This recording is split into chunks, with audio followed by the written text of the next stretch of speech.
Hi friends, welcome to my channel. ఈరోజు నేను బూర్లు చేస్తున్నాను. అరకిలో మినపప్పు నానబెట్టుకున్నాను, పావు కిలో శనగపప్పు నానబెట్టుకున్నాను. 4 గంటల ముందు నానబెట్టుకోవాలి. మినపప్పు నానతాది. అరగంట ముందు శనగపప్పు నానబెట్టుకున్నాను.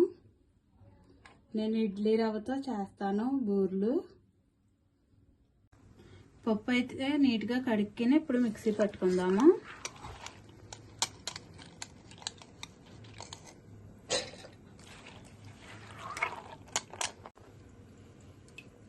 ఇలా మిక్సీ పట్టుకుని ఒక గిన్నెలోకి తీసుకుందాం.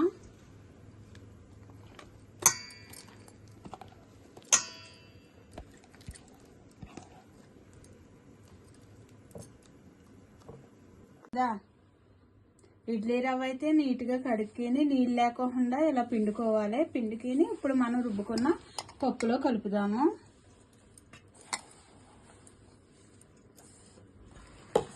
ఇప్పుడు పప్పు రవ్వ కలుపుకుందాం.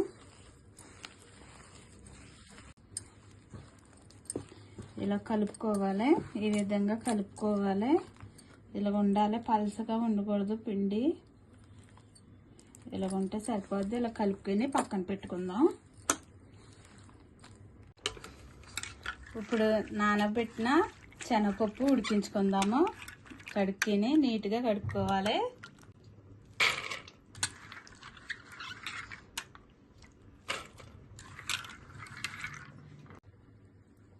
ఒక గ్లాస్ వాటర్ పోసుకోవాలి.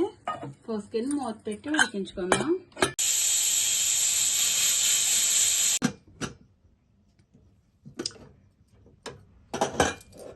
పప్పు అయితే చక్కగా ఉడికింది.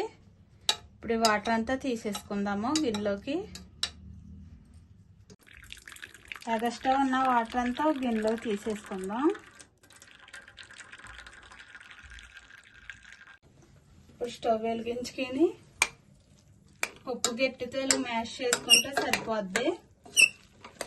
చక్కగా ఉడికిపోయింది కదా మెత్తగాను. ఇప్పుడు బెల్లం వేసుకుంటున్నాను. పావు కిలో పప్పుకి పావు కిలో బెల్లం వేసుకుంటున్నాను. స్వీట్ ఎక్కువ తినేవాళ్ళు ఎక్కువ వేసుకోవాలి, తక్కువ తినేవాళ్ళు తగ్గించాలి. పావు కిలో కన్నా తగ్గించి వేసుకోండి. మేమైతే స్వీట్ ఎక్కువగానే తింటాం. ఇలా మ్యాష్ చేసుకుని బెల్లం కలిసేలాగా ఉడికించుకుందాం. పప్పు బెల్లం రెండు కలవాలి. పప్పు ఇలా దగ్గరగా ఉడికేటప్పుడు ఒక స్పూన్ నెయ్యి వేసుకుందాము.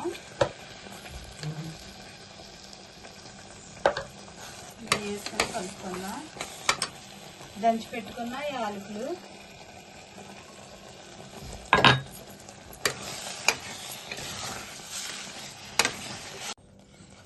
ఇలా దగ్గరగా ఉడికించుకోవాలి. ఇలా దగ్గరగా ఉడికించుకొని చల్లారాక మనం ఉండలు చుట్టుకోవాలి. పప్పు చల్లారాక ఇలాగ మనం నచ్చిన సైజులో ఉండలు చుట్టుకోవాలి.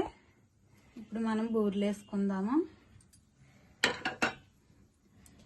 మనం కలిపి పెట్టుకున్న పిండిలో ఒక స్పూను సాల్ట్ వేసుకుందాం. సాల్ట్ వేసుకొని కలుపుకుందాం.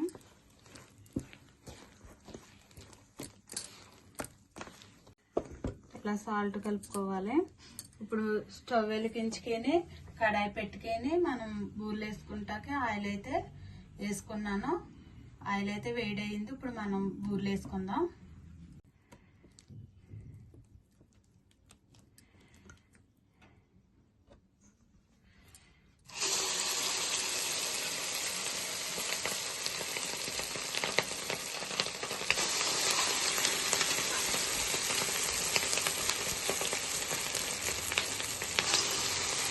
స్టవ్ మీడియం ఫ్లేమ్లో పెట్టుకొని మనం బూరెలు వేపుకోవాలి.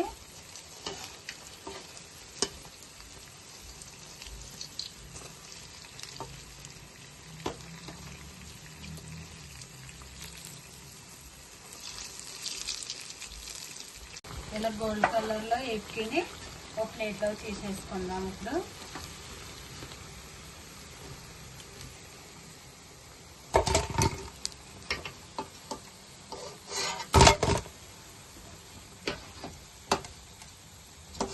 ఇలాగ రవ్వ కలుపుకొని వేసుకుంటే బూరెలు చాలా బాగుంటాయి. ఇలాగ క్రిస్పీగా చక్కగా వస్తాయి.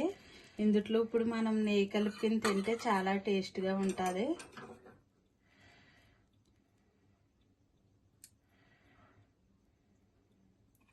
ఇలా నెయ్యి వేసుకుని తింటే చాలా బాగుంటుంది, చాలా టేస్ట్గా ఉంటాయి ఫ్రెండ్స్. నచ్చితే మీరు కూడా ట్రై చేయండి. నచ్చితే లైక్ చేయండి, షేర్ చేయండి, సబ్స్క్రైబ్ చేయండి. Bye friends.